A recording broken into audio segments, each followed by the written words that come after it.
بسم اللہ الرحمن الرحیم ایاک نعبد و ایاک نستعین۔ سب سے پہلے تو آپ سب کو عید کی مبارکباد۔ اللہ تعالیٰ یہ عید آپ کے لیے خوشیوں بھری لے کے آئے۔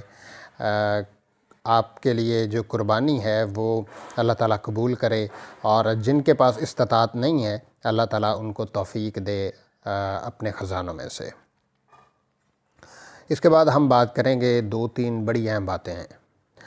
عمران ریاض خان کو سب سے پہلے مبارکباد کہ انہوں نے اس جنگ میں جو انہوں نے شروع کی تھی اس میں وہ سرخرو ہوئے ہیں۔ اللہ تعالیٰ نے ان کو کامیاب کیا ہے اور اس وقت وہ اپنے گھر پہ عید منا رہے ہیں۔ اللہ تعالیٰ ان کے لیے بھی آسانیاں پیدا فرمائے۔ جس نے بھی یہ پلان بنایا تھا، جس نے بھی یہ سکرپٹ لکھا تھا، پٹ چکا ہے۔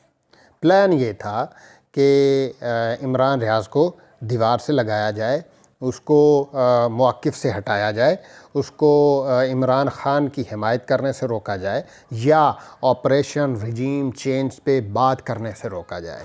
جس نے بھی یہ پلان بنایا تھا فلاپ ہو گیا ہے۔ اور اس کے ساتھ ساتھ ان کا یہ بھی پلان تھا کہ اور صحافیوں کو بھی اس میں گھسیٹا جائے، اور صحافیوں کو اس عمران ریاض کو عبرتناک کا نشان بنا کے اور صحافیوں کو ڈرایا جائے، دھمکایا جائے کہ کوئی بھی جو اس سارے سینیریو میں حصہ لے گا، جو بھی آپریشن رجیم چینج کے خلاف بات کرے گا، اس پہ اس طرح کے مقدمات بھی ہوں گے، عدالتوں کے چکر بھی لگائیں گے، جیلیں بھی ہوں گی۔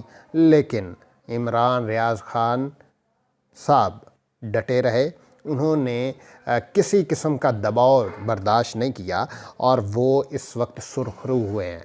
لاہور ہائی کورٹ نے ان کو، جسٹس باقر نجفی صاحب نے ان کو بڑا ریلیف دیا ہے، ان کو رہا کر دیا ہے۔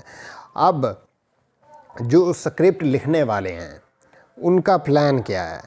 ایک اور چیز ہوئی ہے، جیسے ہی ادھر سے خوشخبری ابھی آنا شروع ہوئی تھی، یا ابھی خوشخبری آئی ہی تھی، تو ایک اور صحافی جو ہیں ان پہ حملہ ہو گیا۔ صحافی جو سمیع ابراہیم صاحب ہے، ان کے دفتر کے باہر ان پہ حملہ ہو گیا، اور وہ جان بچا کے واپس اپنے آفس میں واپس آ گئے۔ وہ کہیں جا رہے تھے، اپنے آفس سے نکلے ہیں، گاڑی کی طرف گئے ہیں، اور جیسے ہی ان پہ حملہ کرنے کی کوشش کی گئی ہے وہ واپس اپنے آفس بھاگ کے آ گئے ہیں۔ سکرپٹ لکھنے والا جو ہے وہ بدنام ہو رہا ہے، اس کے پلانز فیل ہو رہے ہیں۔ وہ چاہتا ہے کہ عوام کو دبایا جائے، صحافیوں کو دبایا جائے، کسی کو اس پہ بات نہ کرنے دی جائے، اور ساری چیزیں جو ہے وہ خود ہی کر رہا ہے، لیکن ہر طرف سے وہ پٹ رہا ہے۔ ہر طرف جو اس کے پلانز ہیں وہ واپس اس کے منہ پہ دے مارے جاتے ہیں۔ امپورٹڈ حکومت جو ہے وہ اس میں سہولت کار بنی ہوئی ہے، پولیس جو ہے وہ اس میں سہولت کار بنی ہوئی ہے۔ پولیس جو ہے وہ حکم بجا لانے کے لیے کچھ بھی کر رہی ہے۔ عمران ریاض خان جو ہیں وہ اپنے گھر واپس آ چکے ہیں۔ انہوں نے اپنے ساتھ جو صحافی ہیں ان کا شکریہ ادا کیا ہے۔ عارف حمید بھٹی صاحب کا انہوں نے شکریہ ادا کیا، انہوں نے سمیع ابراہیم صاحب کا شکریہ ادا کیا، معید پیرزادہ صاحب کا شکریہ ادا کیا، اور سب سے اہم چیز صدیق جان کا انہوں نے خاص طور پہ شکریہ ادا کیا، کیونکہ صدیق جان جو ہیں وہ صرف جیل میں نہیں تھے، باقی ساری چیزیں وہ کر رہے تھے۔ انہوں نے لمحہ با لمحہ جو ہے وہ عمران ریاض خان کی صورتحال سے ہمیں آگاہ کیا، پاکستان کی عوام کو آگاہ کیا، مجھے آگاہ کیا۔ میں ان کی خبروں کو لے کے ویڈیوز بناتا رہا ہوں۔ تو یہ ساری چیزیں جو ہیں وہ اس وقت ہو رہی ہیں۔ پاکستان میں اس وقت آزادی صحافت جو ہے اس کو دبایا جا رہا ہے۔ آزادی صحافت پہ بات کی جا رہی ہے کہ ان کو دبایا جائے، ان کو پھینٹا لگایا جائے، اور ان کو ان کے موقف سے ہٹایا جائے۔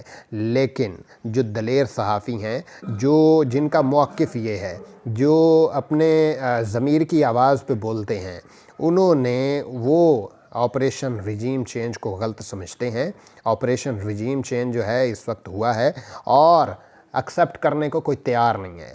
آپریشن رجیم چینج کے سلسلے میں ایک حکومت کو گھر بھیجا گیا، اس میں پاکستان کے جو عوام ہے ان کا موقف نہیں سنا گیا۔ پاکستان کی عوام جو ہے وہ ایک طرف کھڑی ہو گئی اور چور ڈاکو لٹیرے ایک طرف کھڑے ہو گئے، اور اس کے علاوہ چور ڈاکو لٹیرے جو ان کو جو لے کے آئے تھے وہ سائیڈ لائن ہو گئے ہیں۔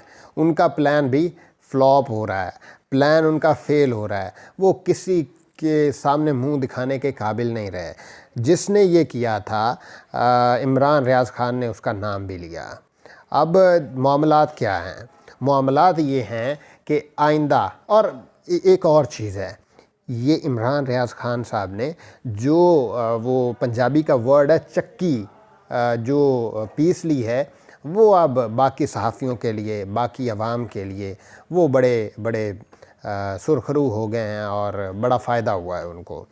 ایک اور خبر آئی ہے، ایاز صادق صاحب اور ایک اور نون لیگی جو ہیں سلمان رفیق صاحب، انہوں نے استعفیٰ دے دیا ہے، اپنی وزارتوں سے وہ مستعفی ہو گئے ہیں، اور مبینہ طور پہ اطلاعات یہ ہیں کہ وہ مستعفی اس وجہ سے ہوئے ہیں کہ 17 تاریخ والے جو الیکشنز آ رہے ہیں اس میں انہوں نے کمپینز کرنی ہیں، اس میں انہوں نے سہولت کاری کرنی ہے، اور اس میں وہ کرنے والے ہیں، امپورٹڈ حکومت کی مدد کرنے والے ہیں کہ پنجاب میں حکومت بنانے کے لیے تگ و دو کی جائے، کچھ جوڑ توڑ کیے جائیں۔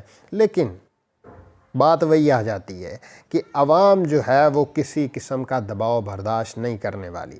عوام جو ہے وہ ان کو سمجھ چکی ہے، عوام ان کو جان چکی ہے کہ ان کے علاوہ اور کوئی پی ٹی آئی اور عمران خان کے علاوہ ان کے پاس کوئی آپشن نہیں ہے، نہ وہ آپشن لینا چاہتے ہیں۔ وہ صرف اور صرف عمران خان کو اپنا وزیر اعظم دیکھنا چاہتے ہیں۔ کچھ سرویز آئے ہیں، سرویز میں جو عمران خان کی مقبولیت ہے وہ 95% سے زیادہ ہے۔ حکومت جو ہے وہ 95% برداشت نہیں کر پا رہی، 5% جو ہے وہ ان کے کھاتے میں آ رہا ہے، اور یہ چاہتے ہیں کہ کسی طرح دھاندلی کر کے پنجاب کے جو ضمنی انتخابات ہیں ان کو سکرپٹڈ کیا جائے، اس میں دھاندلی کی جائے، اور اس میں جو ساری چیزیں ہیں جو آپ نے دیکھا ماضی میں بھی ہوتی رہیں وہی دوبارہ کرنا چاہتے ہیں۔ انہوں نے الیکشن کمیشن، یعنی کہ الیکشن کمیشن نے یا اس حکومت نے ای وی ایم کو ختم کر دیا۔ یہ نہیں چاہتے کہ ای وی ایم پہ ووٹنگ ہو، ای وی ایم کے ذریعے الیکشنز ہوں، کیونکہ ای وی ایم اگر یہ کریں گے تو ان کے پاس تو دھاندلی کے چانسز ہی نہیں رہیں گے۔ دھاندلی انہوں نے کرنی ہوتی ہے، اور دھاندلی یہ کر کے جیتتے ہوتے ہیں۔ ماضی میں آپ نے دیکھا، اور یہ ایک اور خبر بھی آئی تھی، ماضی میں جو آر ٹی ایس بیٹھتا تھا وہ اس میں کون کون کردار تھے، کون کون ملوث تھا۔ پی ٹی آئی کی گورنمنٹ جو ہے وہ ان کو تحقیقات کرنے والی تھی، لیکن کس نے وہ روکا تھا؟ یہ ساری خبریں جو ہیں وہ آ رہی ہیں۔ دیکھتے ہیں کہ کون یہ ساری چیزیں کر رہا ہے اور کون کروا رہا ہے، اور تحقیقات سے کون رکوا رہا ہے۔ حکومت جو ہے وہ اس وقت اوچھے ہتھ کنڈے استعمال کر رہی ہے۔ وہ چاہتی ہے کہ کسی طرح حمزہ شہباز کو وزیر اعلیٰ رہنے دیا جائے، وزیر اعلیٰ، لیکن بڑی مشکل ہوگی، امپورٹڈ کمپنی کے لیے بھی بڑی مشکل ہوگی، دھاندلی کرنا بھی بڑی مشکل ہوگی، اور ان کی جو سہولت کاری کر رہے ہیں کچھ محکمہ زراعت کے لوگ، وہ بھی بڑے مشکل میں ہیں، ان کو بھی سمجھ نہیں آ رہی کہ وہ کیا کریں۔ اب دیکھنا یہ ہے کہ پاکستان کی عوام جو ہے وہ اپنا کس طرح فیصلہ کرتی ہے۔ کم از کم 65% to 70% جو ہے ٹرن آؤٹ ہونا چاہیے۔ اگر 65 to 70% ٹرن آؤٹ ہوگا تو اس کے بعد ہی یہ حکومت جو ہے وہ پی ٹی آئی کی حکومت بنا سکے گی، کیونکہ جتنا زیادہ ٹرن آؤٹ ہوگا، جتنے زیادہ لوگ آئیں گے، اس کے بعد ہی یہ ساری چیزیں ہو سکیں گی۔ اب دیکھتے ہیں کہ حکومت جو ہے وہ کیا کرنے والی ہے۔ یہ چیزیں جو ہیں بڑی اہم ہیں۔ عوام چاہتی ہے کہ الیکشن ہونے دیے جائیں اور ان کا نمائندہ جو ہے ان کو منتخب کرنے دیا جائے۔ اب دیکھتے ہیں کہ پاکستان کی عوام کس طرح یہ فیصلہ کرتی ہے۔ ہم کسی اور ویڈیو کے ساتھ آپ کی خدمت میں حاضر ہوں گے، تب تک کے لیے خدا حافظ۔